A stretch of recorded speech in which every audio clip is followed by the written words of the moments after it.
लेकिन अब एक इम्पॉर्टेंट अनाउंसमेंट आप लोगों के लिए।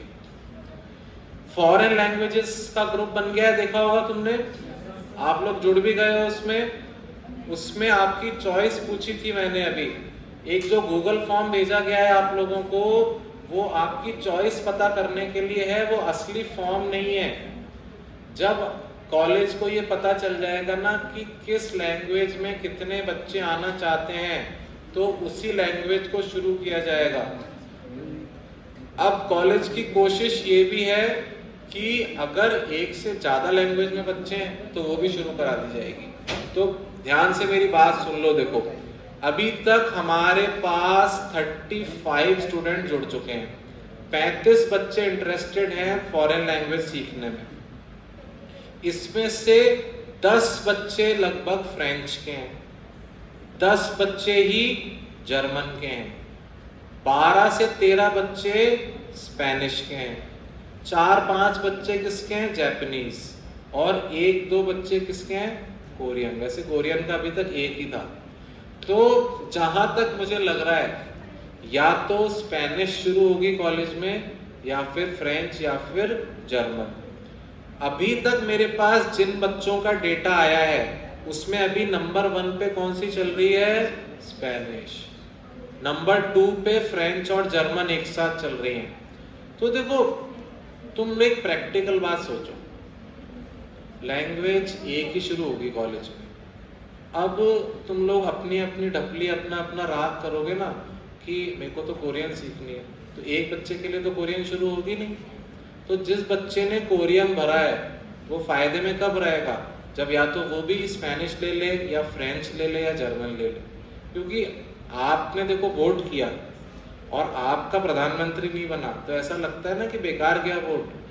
तो भाई ऐसी जगह वोट ही क्यों करना अपन को। अब देखो, फ्रेंच, जर्मन और स्पेनिश में लगभग बराबर टक्कर चल रही है। आप लोग आज वापस लिंक भेजूंगा मैं, लिंक आया हुआ भी है, आज शाम तक ये सब फाइनल हो जाएगा और आप लोगों को बता दिया जाएगा कि कौन सी लैंग्वेज शुरू हो रही है। दोबारा सुन लो, जो गूगल फॉर्म भेजा था वो सिर्फ आप लोगों की चॉइस पता करने के लिए था, क्योंकि अभी मुझे ये चीज बतानी है कि किस लैंग्वेज में कितने बच्चे हैं। कोई भी एक लैंग्वेज शुरू होगी अपने पास, तो अभी वापस से मैं गूगल फॉर्म लिंक भेजूंगा, आप लोग अपनी चॉइस भर देना। अब ये बात सुन लो कि फॉरेन लैंग्वेज सीखने का फायदा क्या है। सबसे पहले ये समझ लो, ये 4 महीने का कोर्स है। कितने महीने का, 4 महीने। हफ्ते में 5 दिन क्लास होगी। कितने दिन, कॉलेज आना पड़ेगा। क्लास कहाँ पे होगी, कॉलेज में। वैसे ऑनलाइन है क्लास, लेकिन यहीं बैठ के होगी सेमिनार में, और पूरे देश से बच्चे जुड़ेंगे, केवल राजस्थान और किशनगढ़ के नहीं, पूरे इंडिया के बच्चों से इंटरैक्ट करने का मौका मिलेगा। और टीचर्स भी कहाँ से जुड़ेंगे, पूरे इंडिया से। यहाँ पे आपको प्रोजेक्टर में सब दिखाया जाएगा। तो यहाँ तक क्लियर है। कितने महीने की क्लासेस हैं ये, 4 महीने की। रोज कितने घंटे क्लास होगी, 2 घंटे। कितने घंटे, 2 घंटे। या तो सुबह क्लास होगी या फिर शाम को क्लास होगी। अब पहले ये डिसाइड कर ले अपन लोग कि कौन सी लैंग्वेज अपन को चूज करनी है। उसके बाद आप लोगों से पूछा जाएगा मॉर्निंग या फिर इवनिंग। यहाँ तक क्लियर है सबको। सैटरडे संडे छुट्टी रहेगी, मंडे से फ्राइडे केवल क्लास होगी। यहाँ तक क्लियर है बात। अब इसकी फीस है 1000 रुपए।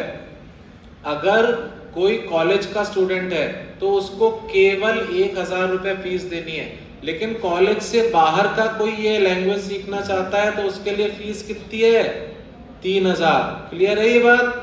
मैंने पहले भी बता दिया था, आपके कोई भाई बहन रिश्तेदार भी होना जो फॉरेन लैंग्वेज सीखना चाहते हैं वो सीख सकते हैं। बस आप क्योंकि कॉलेज के स्टूडेंट हो इसलिए आप लोगों की फीस कितनी है, 1000। लेकिन आपके रिश्तेदार भाई बहन जो कॉलेज में नहीं है उनके लिए फीस कितनी है, 3000।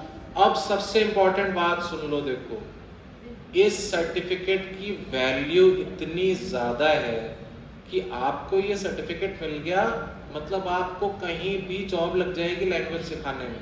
क्योंकि ये कोई छोटी मोटी यूनिवर्सिटी नहीं दे रही है, ये सेंट्रल गवर्नमेंट की बहुत बड़ी यूनिवर्सिटी है, इसका नाम है English and foreign language university Hyderabad, EFLU। लोगों का ड्रीम होता है EFLU में जाना, इसका टफ एग्जाम होता है। जैसे IIT में जाना बहुत शान की बात होती है ना, ऐसे EFLU में पहुंचना बहुत शान की बात होती है।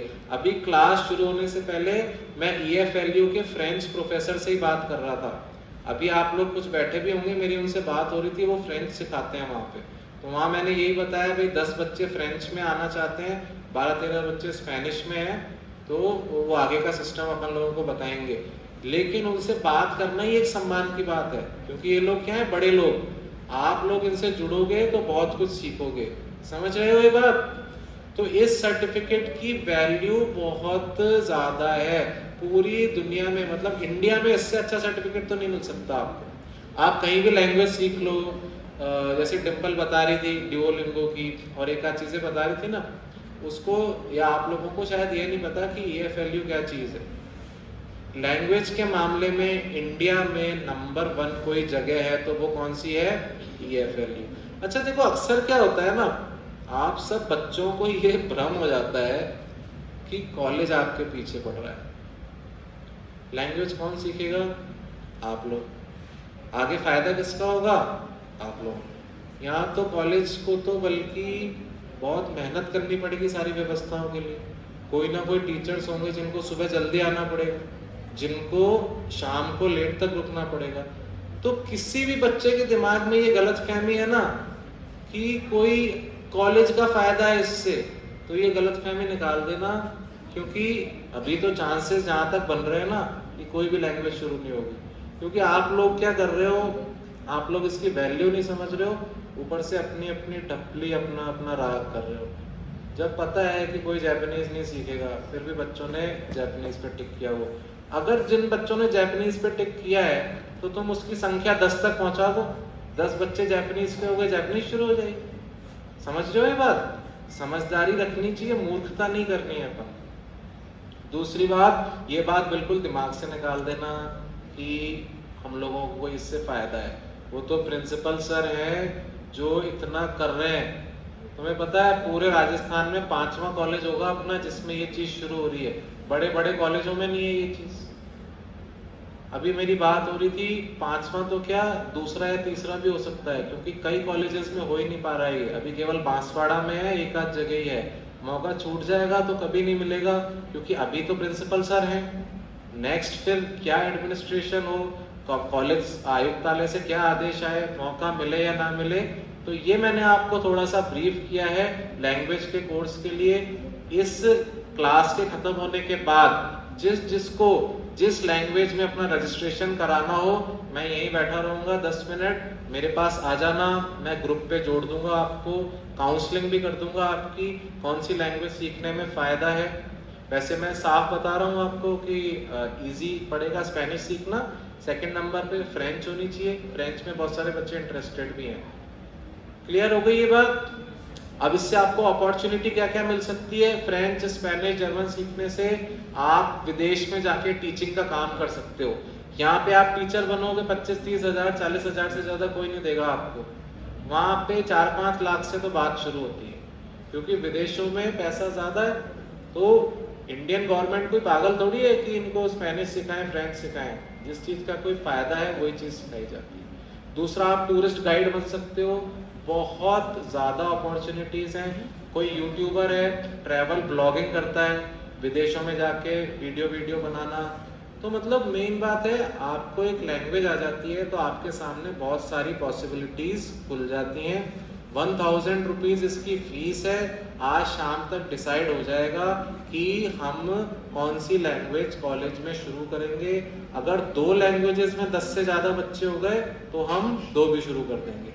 क्लियर हो गई ये बात सबको?